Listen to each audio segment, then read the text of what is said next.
La santé, c'est la vie. Eh bien, dans God Worshippers, nous portons rubrique santé pour vous. Bonne audition avec Nurse Mike.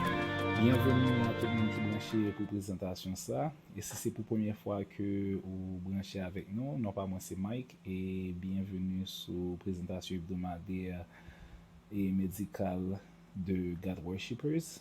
And before we start, nous toujours un gros shout out by Sister Stephanie, who is the leader of the group.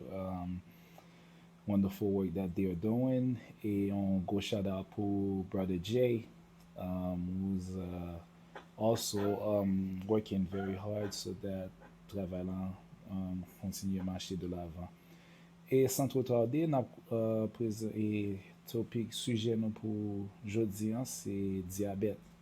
Diabetes, which c'est une maladie qui affecte petit moun tan pou gran moun, but gen diferent type, but nan kominote noa, espesyalman nan kominote Haitien nan, kominote Afrikan-Ameriken, e nan kominote minorities, nou wè li afekte nou plus.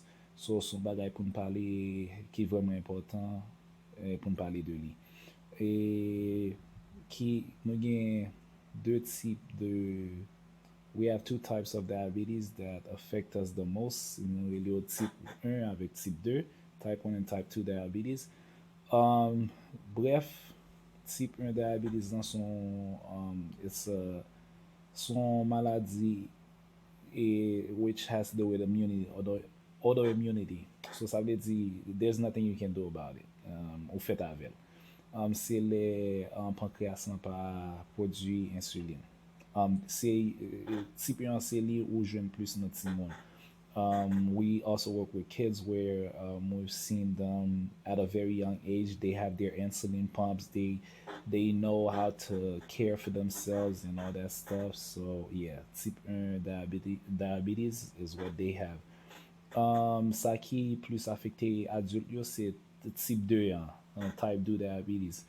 So type 2 nou te di type 1 c'est le pancréas n'a pas produit insuline.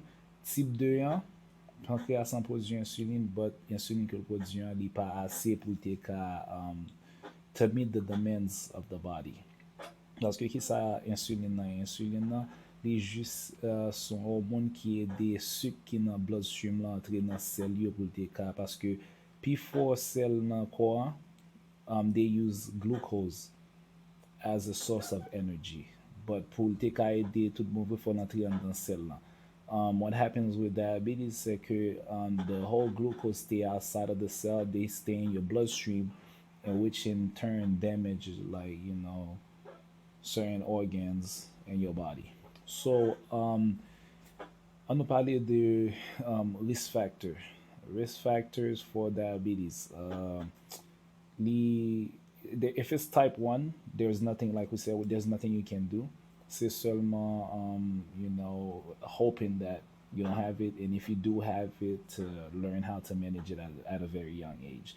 Et j'aimerais dire là avant, il y a un petit monde que nous travaillons avec yo, Dave, from a very young age, like, depuis les 5-6 ans, yo commencé à montrer yo qui j'en pour yo manage it. And now, like at 12, 11, 12 years old, they are pros at it. Ça, chaque jour pour yo lever, pour yo checker blood sugar yo, and then you go to machine pour yo entrer numéro 1, and then it gives them insulin. So some of these kids are more responsible than certain adults that we've come across. Yes. So type 1, risk factor, c'est que son maladie juste fait avec. Type 2, type 2 c'est pas une maladie comme si nous avons dit que vous faites avec. Son maladie vient développer later in life. So, li gen pou we avec comme jan ou manje, jan ou kompote tout, and all that good stuff. So, yon nan bagay ki plus prevalent when the group of people is more prevalent in, c'est moun ki overweight. If you overweight, you are at high risk to develop type 2 diabetes. And sorry, but with these risk factors, what like how how can you prevent? Well, prevention, just like we always preach, prevention c'est pi gros médicament qu'on ka fait. How do you prevent? Prevention, based on everything that we've spoken about in the past, toute maladie qu'on t'a parlé de yo, nous toujours parlé, the number one thing that you can do to prevent some of these diseases, c'est lifestyle changes. So, jan ou manje, jan ou boye, se son moun ko manje n'importe so jwen, change that. Se son moun ou boye n'importe so jwen, you gotta change that. Remember, your body is 70%, roughly 70% water. Ça veut dire besoin de mettre de l'eau dans le corps pour te fonctionner normalement. Il y a un peu de monde qui levé, m'a parlé, il y a un peu de monde qui levé. I'm speaking directly from what I've heard from patients. Il y a des gens qui disent comme ça que yo même non yo pas jamais boire de l'eau, c'est soda seulement yo boire toute la sainte journée. That's not good for you. Il y a des gens qui when you get to the hospital, yo bon diet côté yo pour te manger pour tout ça. Moun sa pendant que yo bon problème. Sometimes we have patients that ordering Popeyes and stuff. So, this is ça son bagay côté. You have to change your mindset first. So these are the main prevention is lifestyle changes, and see if you do develop the disease, then you start thinking about how to qui j'en pour take care tattoo avec disease, how to be responsible about it. So that means when you wake up to check your blood sugar throughout the day to check it, and then if you feel like there's something wrong with you, then you check yourself or you go to the emergency department. What are some of the symptoms of for diabetes? So type 1 and type 2 can give them symptoms. So that can include blurry vision, dizziness, get them qui senti yo soif, the thirst, get them qui senti que yo grand goût, hunger is one of those things. And also, mte besoin parler de qui complication de ça ka gen sou men. Like if you leave it unchecked, because that's what I wanted to get to. C'est ça qui est important pour moi pour dériver complication yo. Parce que complication they are real et moun pa prend yo sérieux until que trop tard. And I want to speak to you guys because there's a lot of people here that they come with the complications of because yo gen diabète ça fait très longtemps yo pas jamais checker yo pas jamais bay sa importance et juste les yo vini là. There's a lot of things that it's too late for. Li pas too late pour save life, but quality of life go from here down here. So complication, nerve damage, parce que sucre là pas supposé en na bloodstream or supposé en dans celle là. So nerve damage, how do we find it? There are nerves in the kidneys. When the sugar damages the nerves in your kidneys, qu'est-ce que kidney en fait? Rien li filter tout et déchets qui en dans corps pour te so that your body stays clean. Et ça fait ouais moun qui fait qui fait qui gen kidney disease, yo fait dialysis parce que dialysis ça le fait pour et rien pas travail j'étais supposé travailler là so vin en tout fait pour lui. So see if you have diabetes and you leave it unchecked, well first if you have diabetes you're at a higher risk to have kidney disease. But kunya lopa check it now, if you leave it unchecked then the risk is even higher. Nerve damage can happen anywhere. For guys, pour garçon, erectile dysfunction, côté ko pa ka performer encore because of that nerve damage down in your private parts. Nerve damage in your extremities. Get des moun qui dit comme ça, you feel numbness nan pied yo, bien nan douette, nan zote yo, bien nan men yo. And you know what that leads to? Amputations, yes. So gen pil moun ki vini.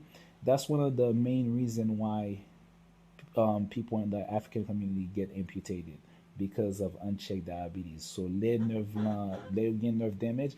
Et yon nan bagay ki pi grave que ka fait c'est que when something is happening you don't get it checked out right away ou just quitter le passer parce qu'il y a un problème pour, then you're doing more harm to yourself parce que gen de lè nou ka won ti maleng nan pied nou pas bay sa importance but li tourner li commencer it's increasing, it's doing more damage to your legs until you get to the doctor and they tell you that the foot is no good anymore, so they have to amputate. So no gen apil moun ki pase from my years of working here that they lost a foot.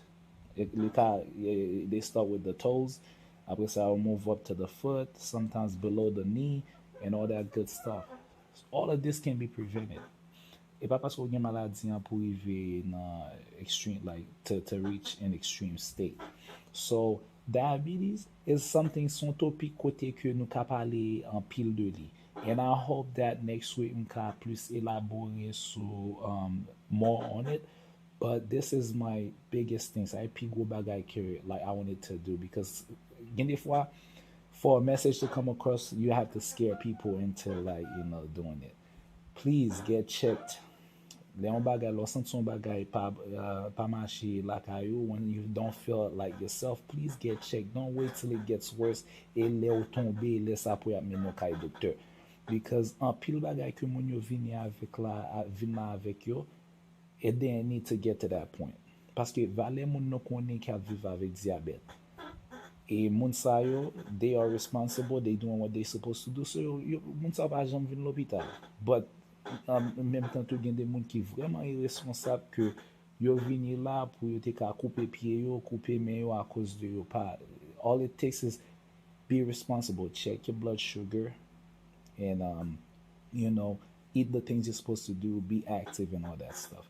So an nou informe yon lot so that we don't feel outcome that could be prevented. So let's prevent them before they become worse. So like I said, sujet sa son sujet kote n ka elabore, it's a big subject. So l'autre semaine si Dieu veut, I hope to elaborate more on it. Maybe dive in deeper into it and other type of diabetes that we can talk about as well. But for now, m'a kite nou avek sa. So m souwete nou passe une bonne semaine et à la prochaine. Merci.